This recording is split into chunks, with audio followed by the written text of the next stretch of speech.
welcome. My name is Uduak Amimo. I'm the moderator on this side for this event, which, as you know, is a hybrid event. We have over 10,000 people registered and who joined us online, and you'll meet the host of the virtual room soon. That's Teresa Clarke. This is a student-focused event, so the questions will come from you unless I'm following up. But we've pre-selected them just in the interest of time because we have just an hour with Bill Gates, and then he has to leave immediately. So let me quickly introduce the host of the virtual room, Teresa Clarke. Teresa? Hello, how are you, Uduak? And thank you so much for having us join you today. It's wonderful to see the full room there in Nairobi, and I want to let you know that we have an equally full room here on the virtual side, one of the largest audiences that we've ever had. We have with us, as we said, people representing over 131 countries around the world. Here you can see a list of all of the countries that are joining with us today. So it's a quite impressive list of people who have come from literally every corner of the world. And so we have, in addition to the hundreds of students from the University of Nairobi who are there, we have representatives from the university community in Kenya in large numbers. We have over 3,500 students from Kenya alone, from University of Nairobi, from Kenyatta University, from Moi University. And then we have 900 students from the rest of the world. So it's a very strong showing.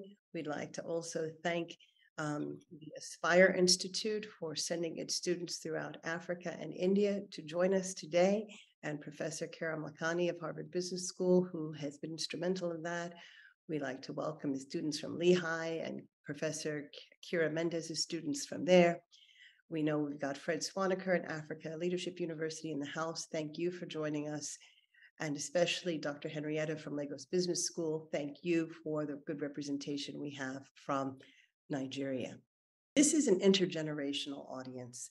In addition to the 3,500 students that we have, that means that there are other, 2/3 of the audience are not students, but are leaders in public sector, private sector, representing every constituency that's interested in this topic of food security and climate change. It's now my pleasure to invite to the stage the Vice Chancellor of the University of Nairobi, Professor Stephen Kiama, and the co-chair of the Bill and Melinda Gates Foundation, Bill Gates, to the stage.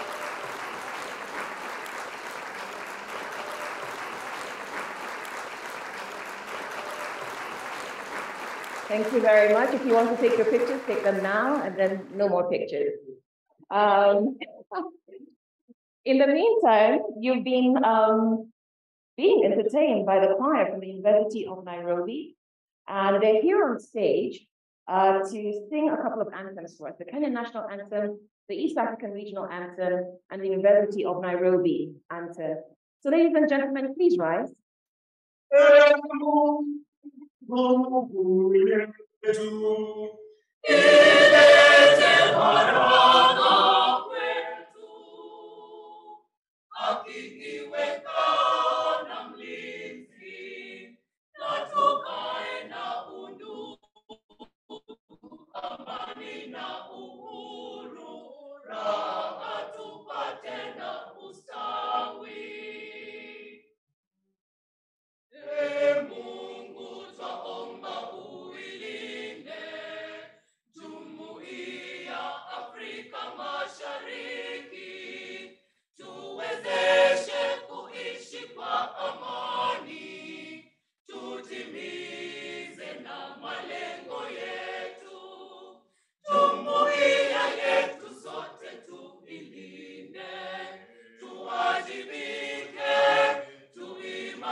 to our distinguished guests, Mr. Bill Gates, Dr. Patrick Kamoth, Director of Health Services, Ministry of Health, members of the university community, members of the media, comrades, all those who are appearing online or attending online, ladies and gentlemen, thank you for joining us today. To say that we are happy as a university community is an understatement. We are indeed very privileged and blessed to host Mr. Bill Gates, a man whose innovation story continues to inspire all of us. The University of Nairobi is distinctively honored and the most grateful for the partnership with the Gates Foundation through the Center for Epidemiological Modeling and Analysis, SEMA, that has strengthened and positively impacted on our national response to epidemics and emergency situations. And I believe Royce Sobajo and Sam Dombe are here. You can start wherever you are. We are proud of you. Notably, also the Women Hub, or the We Hub, a research hub with focus on inclusion and empowerment of women, is another hallmark of our strong partnership. This evening, we have a very special conversation with young people from Africa on two important topics that have preoccupied our minds and dominated our conversations: climate change and food security. Each day brings new headlines on the millions of humans, domestic animals and wildlife from many parts of Kenya and the neighboring countries being affected by the devastating drought and famine arising from the impact of climate change. Even in such unprecedented circumstances, we must be unbowed. I look at the seal and enthusiasm in your faces and I see optimism.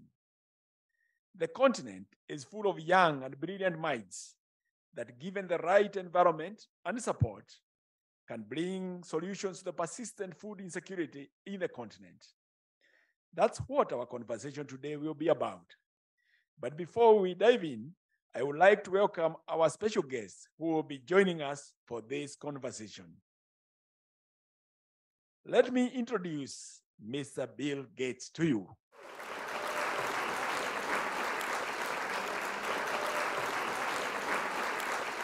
Mr. Bill Gates is a technologist, business leader, and philanthropist.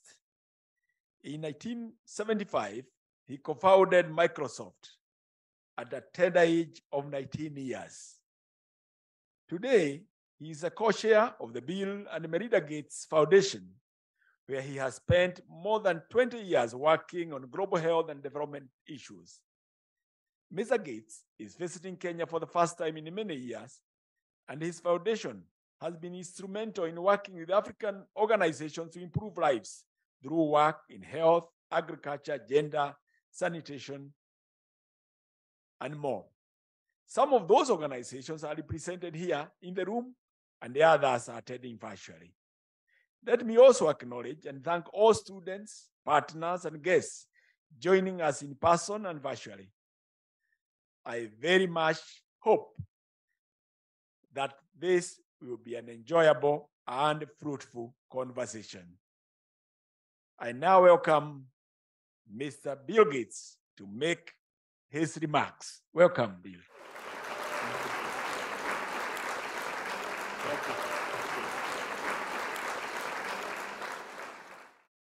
Well, good evening, Vice Chancellor, Deans of Faculties, University staff, students, and distinguished guests. I'm excited to be here at the University of Nairobi. This is my first time in Africa since the pandemic, and even longer since I've been in Kenya. It's an overdue trip, but I was looking forward to it.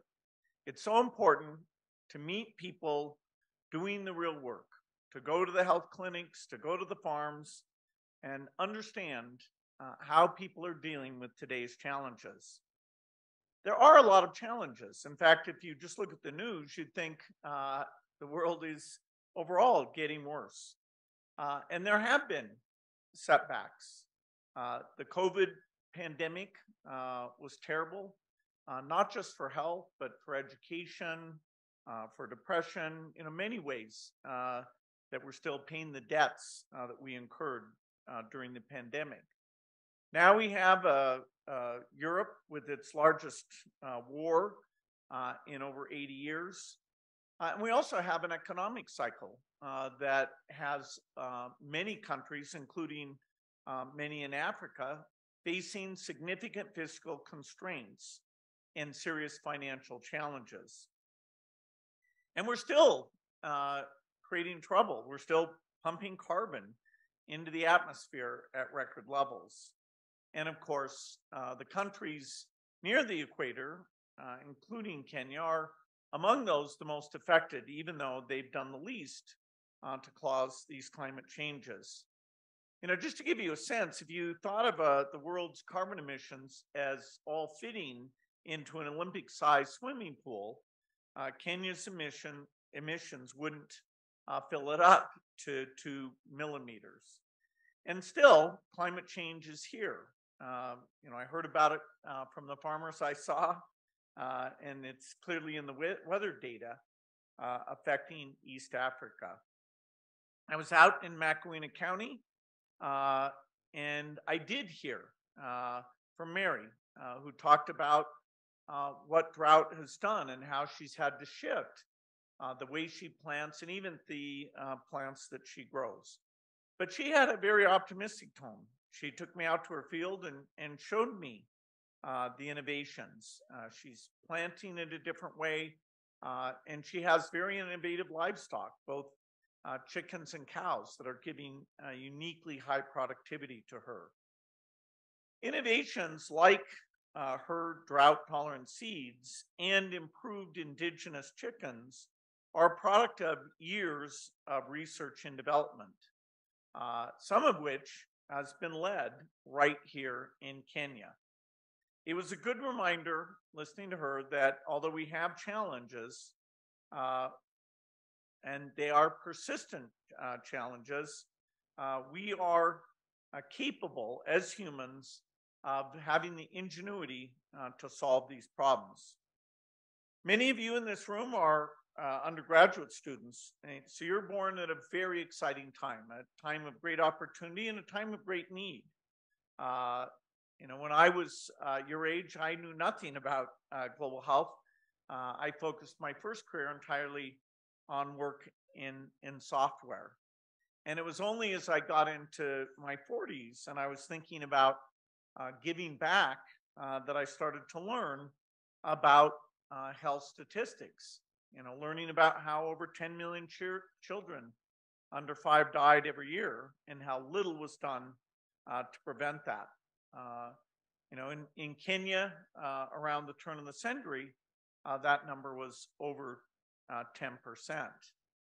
But then, we were able to create new vaccines, drive immunization campaigns, R&D, and that has led to amazing progress. For example, in Macoina County, 5 years ago, only about half the babies who were born had a skilled birth attendant. Now 90% have that care. And the result of that is that both maternal and child mortality are down dramatically.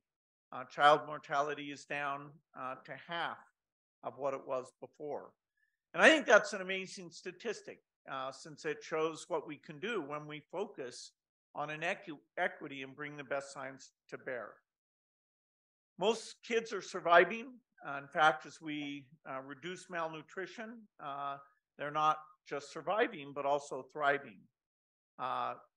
In the session I had right before this one, I was together with some amazing students at the Center for Epidemiological Modeling and Analysis. And that work is very impressive. Guides us how to make health investments, guides us in terms of new tools we need to invent. So you all have an opportunity to make a real difference for your communities and for your country. People here are going to take on some big challenges that your generation really needs to solve. And that is why I'm optimistic. Seeing the progress we've been able to make has been a great privilege, but I know we're just at the beginning. Our foundation partners with some amazing organizations here in Africa, and our joint goal is to help everyone live healthy and productive lives. In order to have even greater impact to help fight diseases, reduce child mortality, help farmers, and help adaptation to climate change, our foundation will invest over $7 billion in Africa during the next 4 years. So it's a critical moment, and everyone has a role to play. Whether we're motivated by climate justice, the basic human condition, or health conditions that have touched our families, it's important that we all step up. We are all part of the solution. There's a lot of talent all over the world. Most of it's, the innovation will come from young people. And of course, here in Africa, you've got by far the youngest, fastest growing continent, and your greatest resource is that incredible ingenuity. That means everyone here, and so we have an exciting future ahead. Thank you for your warm welcome to Kenya, and I look forward to answering your questions.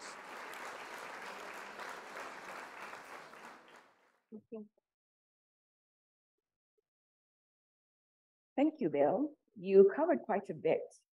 And I want to start with what stood out for you. You talked about Mary and her indigenous chicken. You talked about the progress in the 20 county. But what's the one thing that stood out for you on this visit? You've been here for 3 days, meeting all sorts of people. You told us about that. But what's the one thing that you're taking away from from here? Well, it's been a 3-day visit. I got to see the KEMRI, which is incredible medical research going on there to understand about how we detect in a pregnancy when something's going wrong and help escalate to get good care. I have my time in the field. I got to meet the new president and understand what his agenda is like. I'd say that the farm visit may be the most valuable. I didn't grow up on a farm. Some of the basic things about the challenges of farming, just learning, but to actually see the progress, to see the better seeds, and of course, we're just at the beginning of that, to see those hybrid chickens, to see the cows, and to hear from her, her energy. And she's not only doing good work on her farm, she's also what's called a village-based advisor.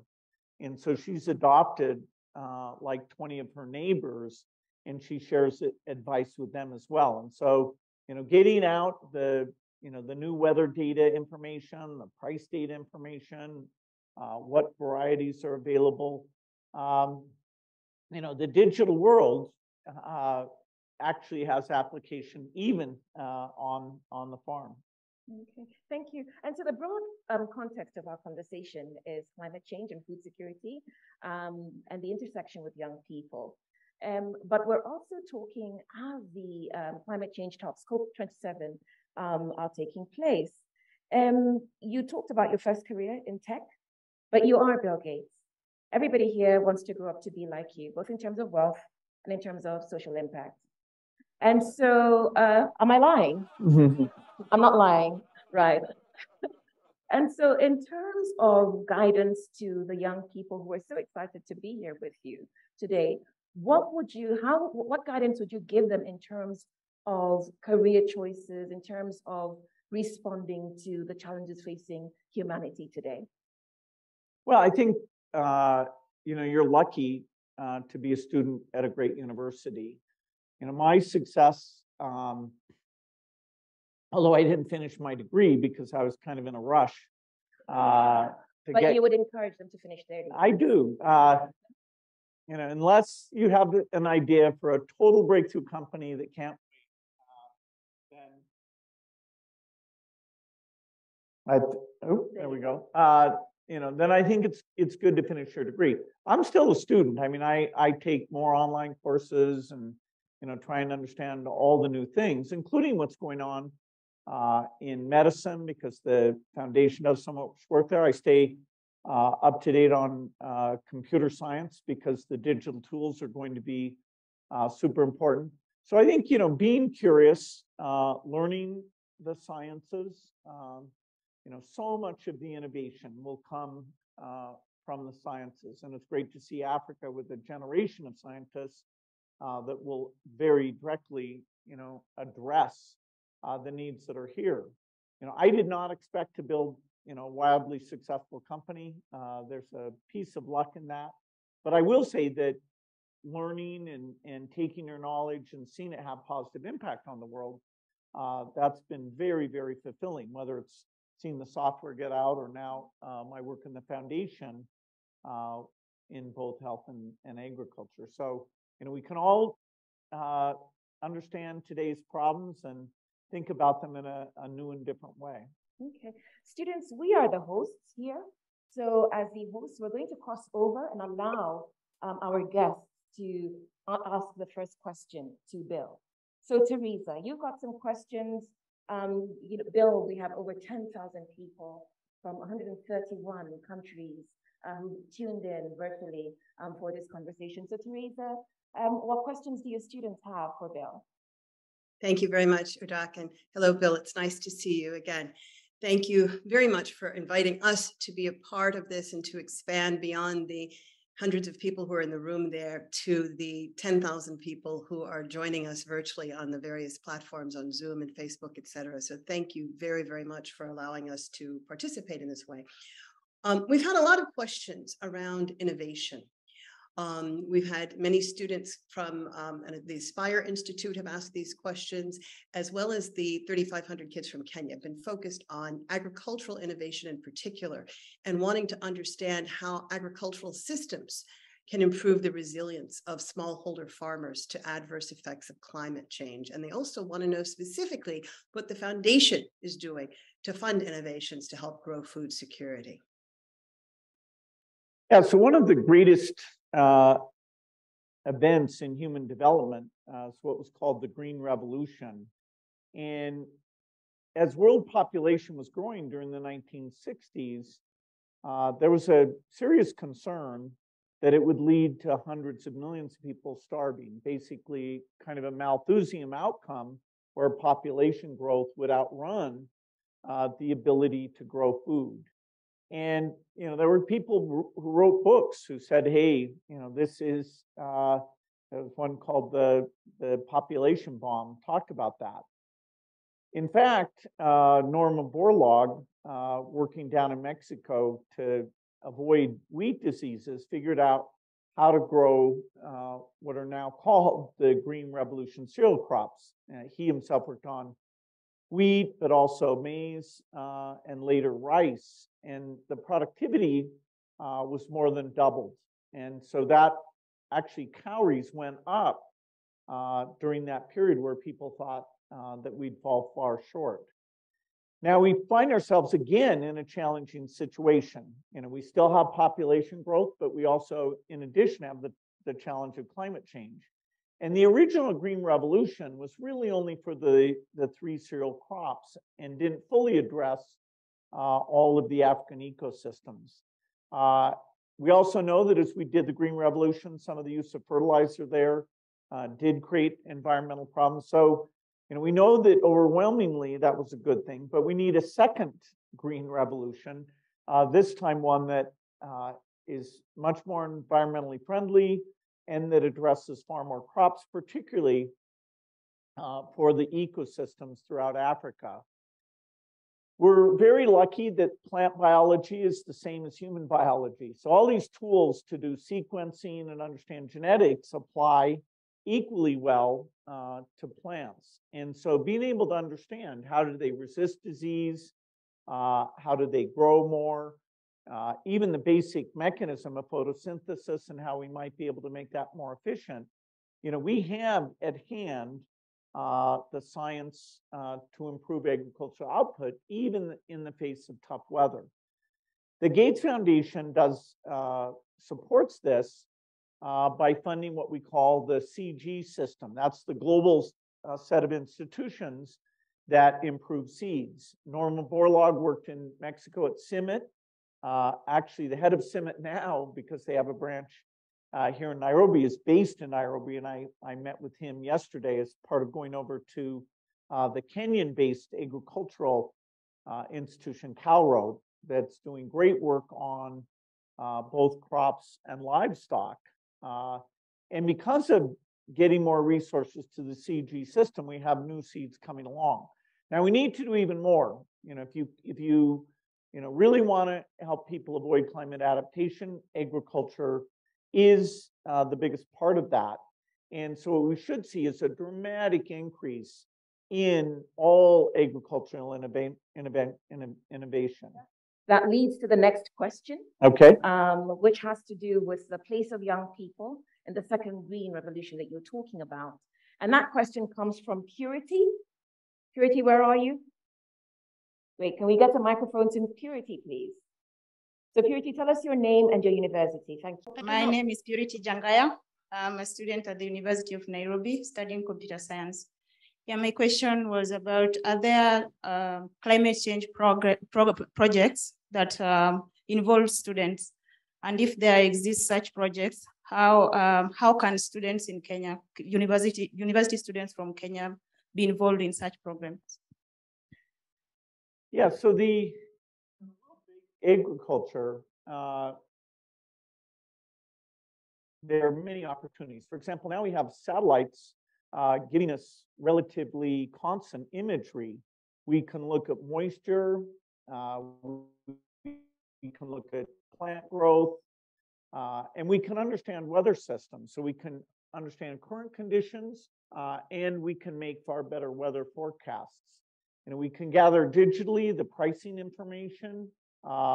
We also now have ways of using those satellite platforms and looking at the soil to create very accurate soil maps. Soil varies a lot from place to place, and so that understanding would tell us what crop we might plant there, what sort of yield we would expect. It would also tell us what sort of fertilizer is required, or even if the soil is too basic or too acidic, you might need to put lime in. And so the whole agricultural system, we'll be able to measure what's going on far, far better. For example, when we're trying out a new seed, we can just fly a drone over and see, which plants are growing, how quickly are diseases affecting some of those plants. And so you might think, in computer science, okay, that's far away from planting, but putting sensors in the field, doing weather modeling, looking at how things have changed, really looking at the patterns of how temperature affects productivity.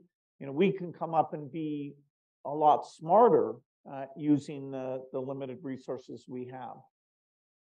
There's a question, and the context for that really is that today is Gender Day at COP27. And Jeff has a question about inclusivity. And I know that Jeff, where are you?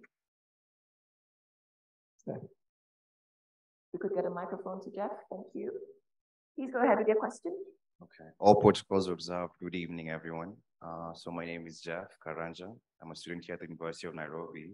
And my question is, how does the Gates Foundation ensure inclusivity? Sorry, let me go again. How does the Gates Foundation ensure inclusivity when coming up with policies, technologies, and funding opportunities to promote the needs of grassroots farmers, especially women who suffer the most from climate change? Thank you, Jeff. And so remember, COP27, gender responsive climate financing, but I believe within the Gates Foundation, you've also started a women's division. So how is that looking after women smallholder farmers?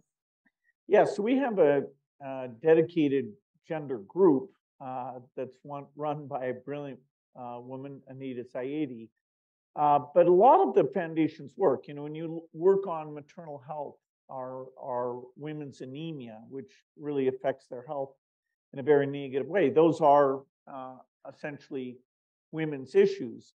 But we're also tracking, so for example, in agriculture, I wouldn't have understood that the crops that women work on are often very different than the crops that the men work on, although there's some overlap. So for example, the work we've done with these high productivity chickens, big eggs, lots of eggs, good health, good meat, that's mostly women who are, taking those chicken, providing the eggs to their children, going to the market, and able to sell some of that output. It's, over time, there's a lot of women's health conditions that just haven't had the same level of investment. So our gender group is actually our fastest growing group. We have been lucky in terms of our teams that work on these health issues. They are almost 50-50, as we're giving out fellowships, granting work. I'd say health is a little bit ahead of agriculture in terms of getting women into the key research positions. But even there, the world has ambitious goals that I think we'll meet. Given your influence, Bill Gates, what can you do to push the push the agenda, to push the needle on climate financing, on women, smallholder farmers accessing climate finance? That was the call that came out today, and it was fronted by by Mary Robinson, the former Irish Prime President. Yeah, well, one thing I'll say that might be a bit disappointing is there is not some gigantic pool of money in the world today called climate finance. We have these overall aid budgets that are used for, huge variety of things. Health is a big area. Agricultural is in there, but it actually hasn't been a big percentage. In the face of climate, that'll probably have to grow. But there's not a big pool sitting there for climate money. In fact, the aid budgets coming from the rich countries will actually go down somewhat in the years ahead, because the Europeans, that have been about 2/3 of all the aid, they have a lot of costs coming to them from the Ukrainian war. They're raising their defense budgets. They're funding Ukrainian refugees. That is considered a form of aid. They're subsidizing the increased electricity costs. They're committing to rebuild that country. And so if you take out the war-related aid, we're not in a period where we're going to see huge growth. We experienced this in the Global Fund, which is the group that raises money for HIV, TB, and malaria. Some donors, including the foundation, increased 20 to 30%, but we had a few donors come in with significant reductions. So our goal, which was to raise 18 billion, we didn't reach that. So far, we've reached only about 15 billion, which is up a tiny bit from 3 years ago, but not nearly what we'd hoped for. So, a lot of these health and climate solutions are going to have to be very frugal because, even though, I'm the biggest proponent that, and meeting with ritual politicians all the time, that they should do even more, we're not going to see some gigantic uptick in those amounts. And so really innovation and spending what aid resources there are, also increasing domestic resources, will be very necessary. Okay. There are a couple of questions around agriculture, food production, and support for farmers. I'll start with Lucianne, who has a question around production and the value chain. Lucianne, where are you? Thank you. Good evening, everyone. My name is Lucianne Odiero. I'm a fifth-year medical student at the University of Nairobi. So my question is, as the Bill and Melinda Gates Foundation, you have sought to increase farmer production, for instance, by creating the drought-resistant Tego maize. So does the foundation's optimization of food production begin and end with production alone, or does it extend beyond that, that is towards the entire value chain, for instance, including finding markets for the farmer, storing the food, transport and logistics for the produce, to ensure that the food produced reaches consumers and generates a profit for the farmer? And if so, what key successes and challenges have you encountered? Thank you. Now, it's a very good point that if you're a subsistence farmer and you're eating a lot of your own output, hopefully this increased productivity is letting you access the market. And particularly if productivity is going up a lot, you want to be able to take the food from that local community that might not increase its demand and not depress the price by having it go out to other parts of the country, or in many cases, into global export markets. Right now, I have to say I was stunned when I learned, as we first got into agriculture, that Africa is a net importer of food. You really wouldn't expect that because the land is the least expensive here. The amount of farming labor is way higher here than the whole rest of the world put together.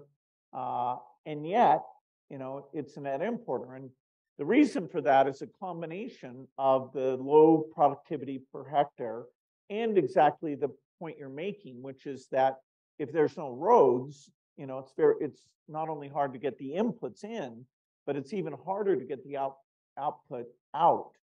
I had a agricultural economist once show me a map that said there's parts of Africa that the transport costs are so high that even if the price for, say, the wheat was super low, the cost to get it to the coast it would not be competitive on the world market at a very low price. So the importance of finance, infrastructure, making sure the person at the farm gate knows what a fair price is, so that if there's very few people coming to buy their output, should they sell at a particular price or not? And that's one place where the digital phones come in. Road building will still be important to get that connectivity. And so yes, the opportunity is to do what's done with a lot of the cash crops here: coffee, tea, flowers, but not to be such a big importer.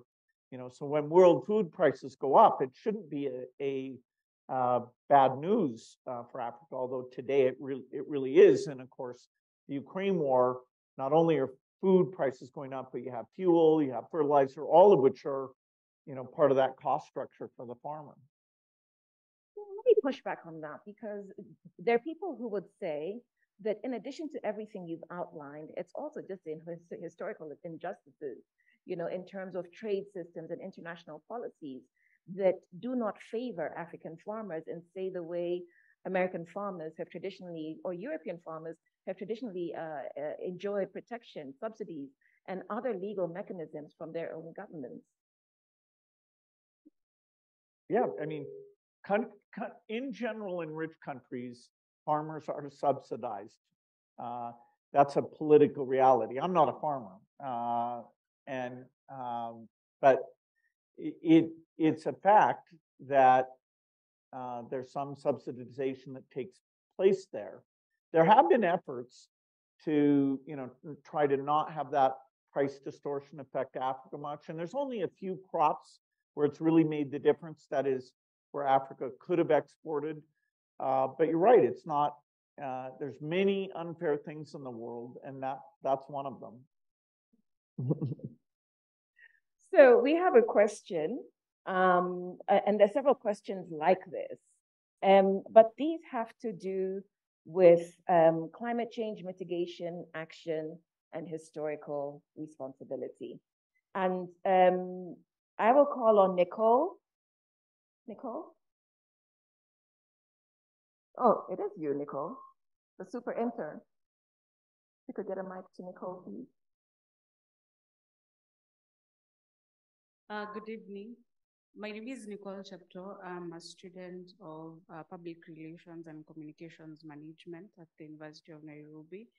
My question to you is, so we know that climate justice is the simple idea that those who do the most in terms of carbon emissions should do the most in terms of giving resources in its mitigation. So my question is, how does historical responsibility impact on climate change and mitigation, as well as climate action? Thank you. Well, just to review the numbers, which you may all know quite well, the largest historical emitter is the United States. Today, the United States is down to about 15% of emissions, although that's still a very big number. If you take the rich countries as a whole, it's about 25% of current emissions. And my view is that the rich countries really have three things that they owe to the rest of the world. The first is pretty simple. They need to rapidly set an example by driving their emissions to zero. The sooner they can do that, the better. Unfortunately, it's not likely they'll get there before 2050. A few of them probably won't meet that goal, but that, it's a very serious goal and needs to be done. The second thing is that they need to innovate in such a way that for the rest of the countries, that they invent ways of doing all of the climate emitting activities. That includes driving cars, flying planes, making cement, making steel, all these things. They need to use their innovation power to give us a way of doing them so that it doesn't cost extra to do it without emissions. And I term that having the green premium, the extra cost of green premium, to be zero. I believe that that is achievable. The rich world got a slow start on that. As of 2015 at the Paris climate talks, there really hadn't been any discussion of increasing R&D and driving innovation to get rid of those green premiums. If you have high green premiums, you're going to get this argument of should the rich countries fund all these green premiums, but because that would be over $1 trillion a year, it just wouldn't happen. So you've got to use it. The way you square that circle is you use innovation to get those green premiums down. So then you can go to the middle income countries and who are over 65% of emissions now and say, okay, please adopt these innovative practices. We're not asking you to slow down your development because there'd be no possible way to justify that. There might be a little bit of subsidization, but not gigantic. And the third thing, so it's zero emissions, innovate green premiums to zero. The third thing is both innovating and funding climate adaptation. We use mitigation for the idea of reducing emissions to zero. Took me a while to get used to this because it's kind of funny. They're funny words. And we use adaptation to talk about minimizing the damage. It's very complicated how you attribute things to climate change. For example, the Sahel drying out is a cyclical thing. That's happening. That would be happening without climate change. But some weather events are caused by climate change, and and weather is immensely complicated. But overall, with climate change, particularly if you're near the equator, although overall you get more rain, you get it sometimes as a flood, sometimes as a drought, and you get these very high temperatures. And high temperatures aren't great for most crops. They're not great for outdoor labor. There's a lot of negative effects. Cold weather's not good either, but that's not the problem we're dealing with here. So yes, there is, in the name of justice, some level of resources should be sent, which is basically increasing aid generosity. There's an even stronger moral case for that before. I think there's always been a moral case for it. If you can save lives for $1,000 per life saved by, getting vaccines out, it's a crime that isn't done. I want to cross over to the virtual audience, but I want to pick up on something you said before we do that, and that's generosity. You've talked about the responsibility of wealthy countries, and given that most people here want to grow up to be like you, they agreed that when I asked them. What would you say about wealthy individuals and responsibility in terms of service, in terms of giving back? Well, wealthy individuals, of course, they should make sure that they're paying to get rid of all their emissions. I pay about $9 million a year to fund things like direct air capture, so that even though I'm doing something that's a bit extravagant, which is flying in a plane, that I make sure those emissions are eliminated. Now that that makes sure I'm not part of the problem, but I also want to be part of the solution, which is why I'm putting billions of dollars into, I have an effort called Breakthrough Energy that funds the companies that will come up with those innovations to drive the green premium to zero. For climate mitigation, that's done through the Gates Foundation, where funding agricultural innovation, better livestock, all those things happen there. I hope over time we get more philanthropy into this space. The rich world governments have a lot more money than all philanthropists put together, but philanthropy can take some of the, cutting edge stuff and really drive that. And so it's another sector that should come in and get involved in a super important cause. Thank you, Bill. Teresa, I will cross over to you and your students. Great, thank you so much. I think this next question really follows on what you were saying, Bill. And it's a continuation of the conversation about the disparities between rich countries and poor countries. And coming out of COP27, we've had several comments about the fact that Africa has been it's been hamstrung in its capacity, or is being hamstrung in its capacity relative to using coal-fired fuel in order to catch up from a power perspective with the rest of the world. And one of the questions, as these young people are going to be having to lead the continent in the decades to come, that is being raised, we've had several questions in particular from the African Leadership University students on this topic, is around R&D. And how is R&D going to be funded to effectively combat climate change in Africa, given the disparities that Africa has with the rest of the world, and it doesn't have the R&D dollars? Yeah, so fortunately, the good thing about R&D is it's often global in nature. When HIV medicines were invented, that was a benefit to all of mankind. And fortunately, the cost of those, the yearly cost has been brought down very dramatically. And there is actually, in that one specific case, very generous programs, including US PEPFAR and overall global fund, that's to make sure that we do not just have those available in rich countries. I mean, inequity has been here before the pandemic and before climate change. But it's been exacerbated. But it bothers me when people say, "Oh, I just noticed there's inequity," and I'm like, "Wow, where have you been?" Obviously, not traveled around a lot.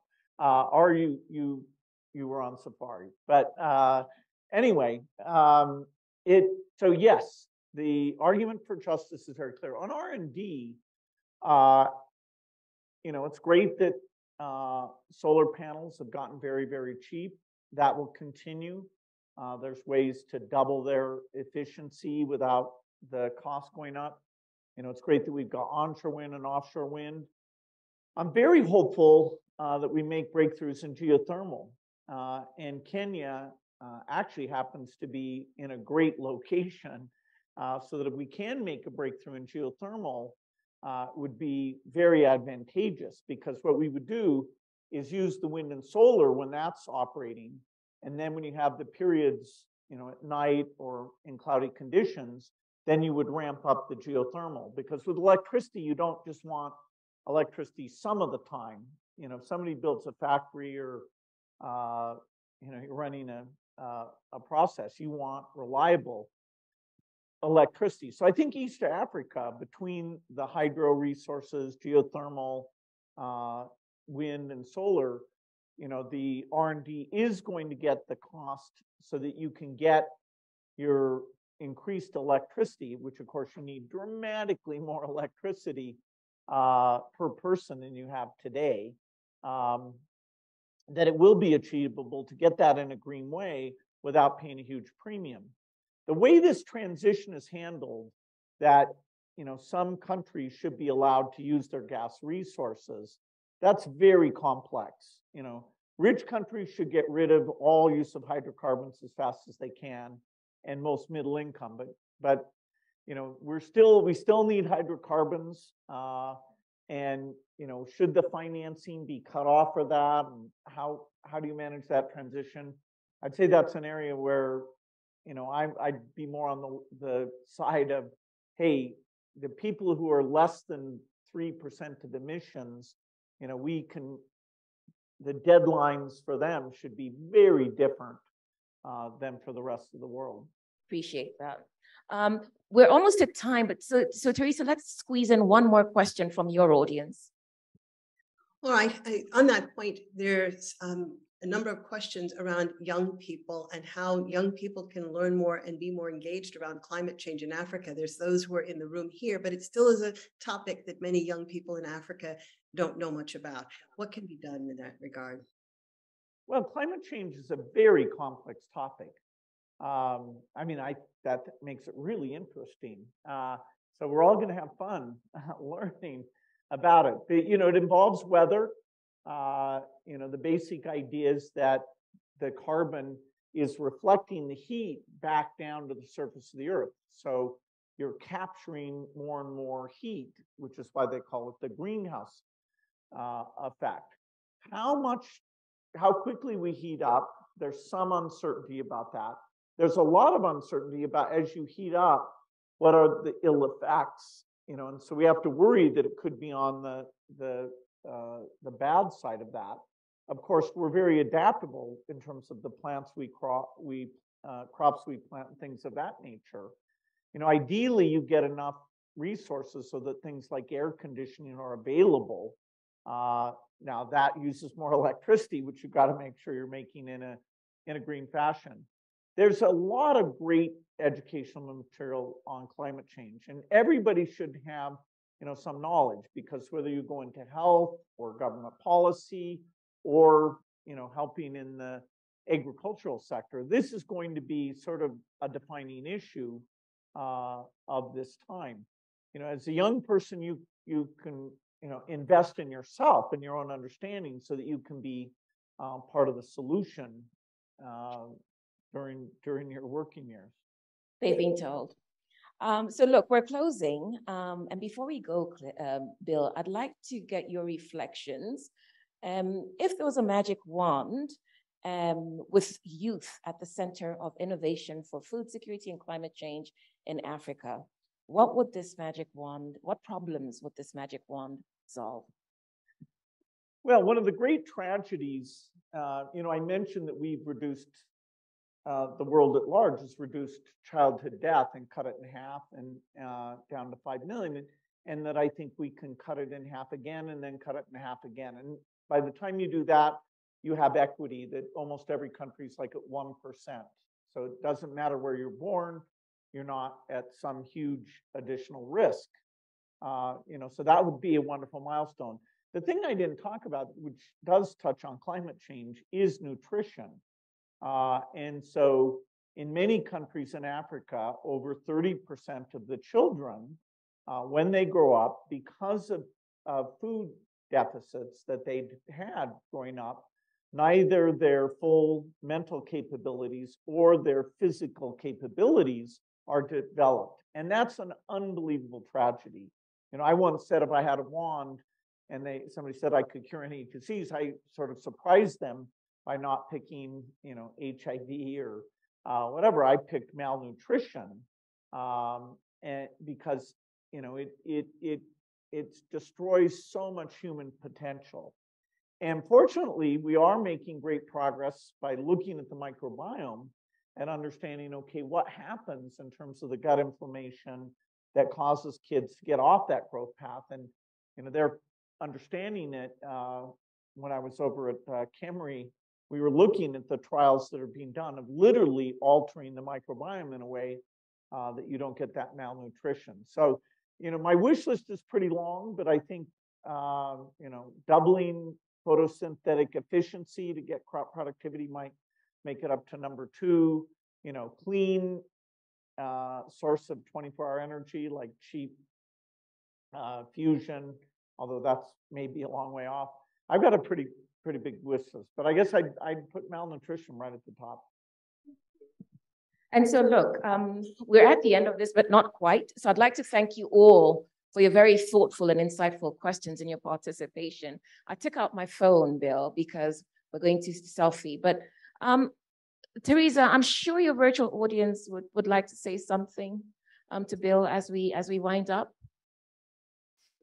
I think I'll speak on behalf of the virtual audience and just simply say thank you for including us. I think that we appreciate that the Gates Foundation has been able to use technology to expand this dynamic conversation, an important conversation beyond the hundreds that are in the room, to thousands more, starting right there in Kenya among another 3,500 Kenyan students, and to those around the world.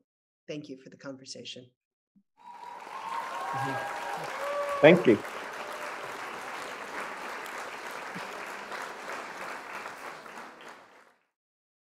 Where do we go? Everyone gets themselves represented. No, we're just going to take a selfie. Would you like to join us?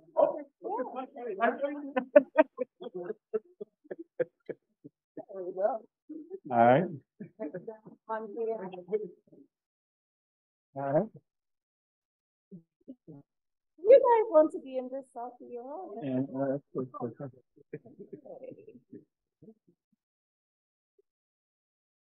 All right, one last one. And inclusion.